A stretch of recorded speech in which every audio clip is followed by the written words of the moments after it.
Hello parents आमे देखिबा जे anaemia हुए कहीं साधारणतः एनीमिया बहुत कारण थाई पारे बट इंडिया रे सबुठ कॉमन कारण होची आयरन डेफिशिएंसी बा खाद्य रे लौह तत्वर अभाव।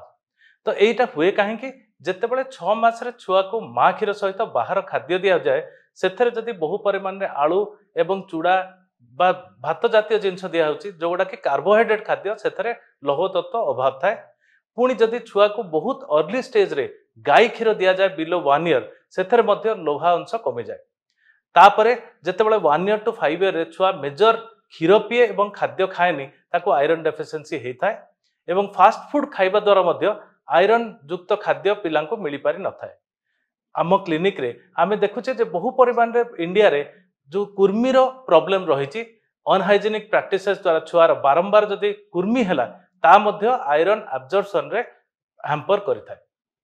तो यही सब जदि आमे जानिले ताहले जिते शीघ्र दरकार डॉक्टर को जाय देखेले आइदर डॉक्टर निशा कार्ड टेस्ट द्वारा बिना प्रिक रे एनीमिया विषय कहि दे परिबे बा दरकार पड़ले ब्लड टेस्ट करिकी हेमोग्लोबिन एस्टिमेशन करिवे।